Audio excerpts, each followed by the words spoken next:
Sahabat pelita, dalam ajaran Islam dijelaskan bahwa manusia pertama sekali diciptakan adalah Nabi Adam. Namun, perlu kita ketahui bahwa Nabi Adam tidak dilahirkan begitu saja, akan tetapi melalui beberapa proses tahapan penciptaan. Beliau diciptakan tanpa ayah dan ibu.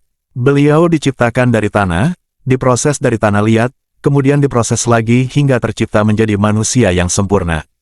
Proses penciptaan manusia pertama ini memakan waktu 120 tahun. Nabi Adam diciptakan pada hari Jumat, yaitu penghulu semua hari. Sahabat pelita, Al-Quran menceritakan secara rinci bagaimana proses penciptaan manusia pertama itu.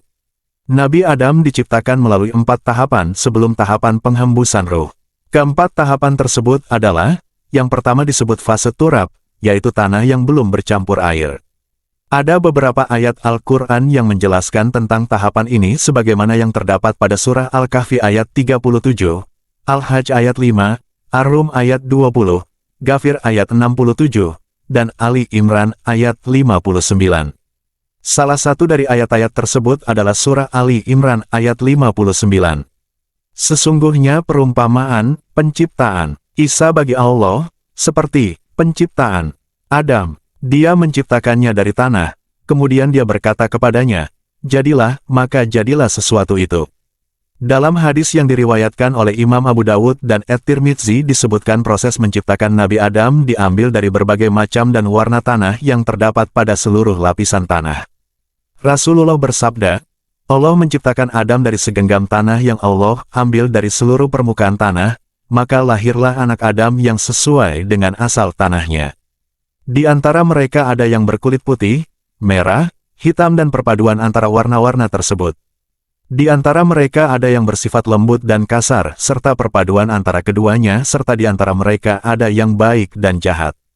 Tahapan penciptaan Nabi Adam kedua adalah fase tin, yaitu fase tanah yang bercampur air. Fase tin adalah fase di mana setelah tanah dicampur dengan air. Karena air adalah prasyarat bagi semua makhluk yang hidup.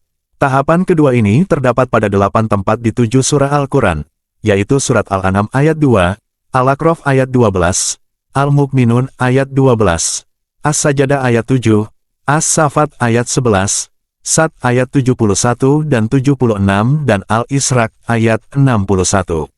Salah satu di antara ayat-ayat tersebut yaitu surah Al-An'am menyebutkan, Dialah yang menciptakan kamu dari tanah, kemudian dia menetapkan ajal kematianmu. Tahapan penciptaan Nabi Adam ketiga adalah fase hamak masnun atau fase lumpur hitam. Fase ini terjadi setelah fase kedua berlangsung lama sehingga menjadi lumpur hitam yang berbau dan berubah bentuk. Fase ini disebutkan 3 kali dalam surah Al-Hijr ayat 26, 28 dan 33. Pada ayat 26 berbunyi, dan sungguh, kami telah menciptakan manusia, Adam, dari tanah liat kering dari lumpur hitam yang diberi bentuk.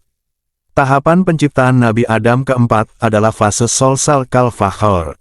Fase ini diceritakan oleh Al-Quran pada 4 tempat. 3 tempat pada surat Al-Hijr yang bersamaan dengan fase ketiga. Sedangkan yang keempat terdapat pada surah Ar-Rahman ayat 14. Allah berfirman, Dia menciptakan manusia dari tanah kering seperti tembikar. Lumpur hitam seperti pada fase ketiga, lalu diberi bentuk sebagaimana manusia dalam keadaan berlubang atau kosong. Bentuk manusia yang diciptakan Allah adalah bentuk yang terbaik dari hewan-hewan yang ada. Sahabat pelita, setelah fase keempat ini barulah masuk fase berikutnya, yaitu fase penghembusan ruh, di mana orang-orangan dari tanah liat itu atas izin Allah, akhirnya menjadi manusia yang hidup dan bisa bergerak yang disebut dengan basyar. Menurut keterangan Syekh Ahmad Al-Misri, tubuh Nabi Adam diselubungi dalam waktu 120 tahun, yaitu 40 tahun di tanah yang kering, 40 tahun di tanah yang basah dan 40 tahun di tanah yang hitam dan berbau.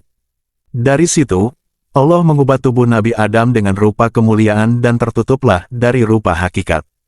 Karena diciptakan dari tanah, malaikat dan iblis pun memandang rendah akan kejadian manusia. Setelah Allah menyempurnakan wujud Nabi Adam, para malaikat dan iblis diperintahkan bersujud kepada Nabi Adam. Maka ketika Allah memerintahkan malaikat sujud, semua bersujud kecuali iblis. Dia pun terusir dari surga karena kesombongannya. Sahabat pelita, itulah proses penciptaan Nabi Adam yang sangat sempurna. dan merupakan satu tanda kebesaran Allah dan Dia Maha Kuasa atas segala sesuatu.